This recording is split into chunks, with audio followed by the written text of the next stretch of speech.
Bueno, hola, el día de hoy les voy a hablar sobre Estados Unidos y su influencia e impacto en la Primera Guerra Mundial, Segunda Guerra Mundial y Guerra Fría. Así que bueno, económicamente en la Primera Guerra Mundial y en la Segunda Guerra Mundial, Estados Unidos fue el mayor productor, sobre todo enviándole armas y producción de todo tipo a Reino Unido, su mayor comprador. Así empezó a tener un incremento en la economía y eso lo ayudó para convertirse hoy en día como la potencia económica a nivel mundial. También te acaba de recalcar que pues Estados Unidos sufrió un pequeño periodo de bajada de pérdida de economía con la caída de bolsa de Nueva York en 1929 con la Gran Depresión. Sin embargo, se lograron recuperar y la venta de la producción que generaba en la Segunda Guerra Mundial les ayudó demasiado para recuperar lo perdido.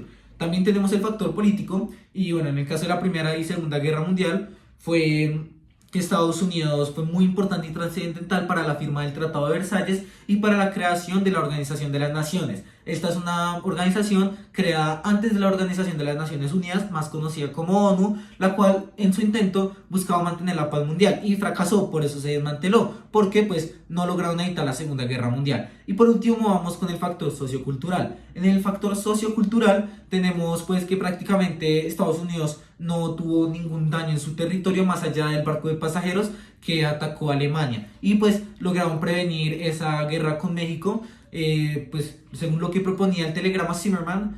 Así que en la parte de cultura de Estados Unidos no sufrió demasiado, a diferencia de otros países europeos que sí pues tuvieron caos muy grande, tal como Bélgica, Alemania, etcétera, etcétera.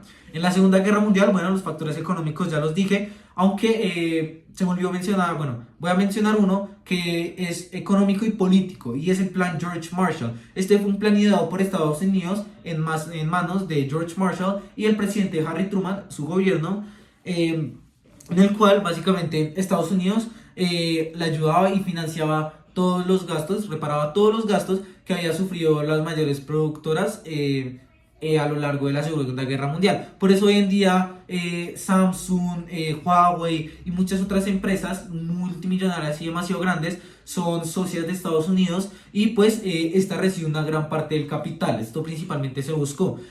También toca mencionar que pues otro factor al final, pues una causa, se podría decir factor político de una causa de la Guerra Fría fue pues la base capitalista o la idea política capitalista que tenía Estados Unidos, ya que pues con esta se enfrentó tanto la Unión Soviética con su comunismo y pues Estados Unidos con su idea política y así se llegó a la Guerra Fría. Y pues por último la parte sociocultural pasó lo mismo que en la Primera Guerra Mundial. Estados Unidos sufrió casi... qué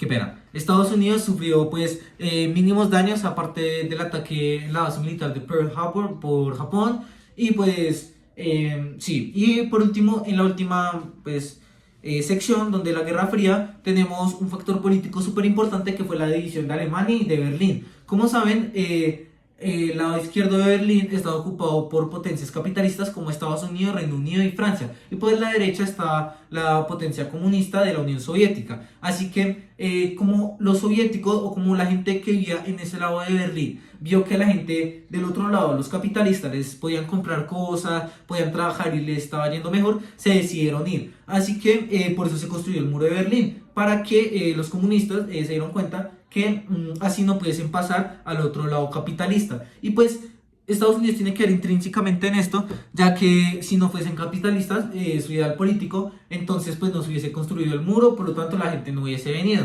También otro pues factor político fue que la doctrina de Harry Truman, donde se trataba de evitar la propagación del comunismo por medio, por ejemplo, digamos, de planes como el Plan Cóndor aquí en Sudamérica, y también por medio de guerras civiles donde no se batallaban entre sí Estados Unidos y la Unión Soviética, sino que mandaban producción.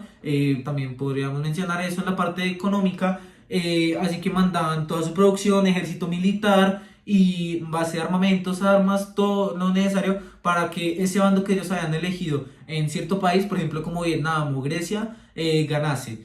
Y también un tipo de factor político que puedo decir es en la parte, pues en Cuba, como estamos viendo, que hoy en día Cuba no recibe encargos, pues no recibe exportaciones y no puede, no recibe exportaciones, por ejemplo, porque al ser un país comunista, Estados Unidos ideó pues hizo una junta con las grandes potencias capitalistas como Reino Unido y Francia, y decidieron que Cuba se mantuviera cerrado para evitar la propagación del comunismo que había generado pues Fidel Castro y el Che Guevara junto a su hermano Fidel Castro. Y bueno, eso es todo, muchas gracias por ver, feliz día.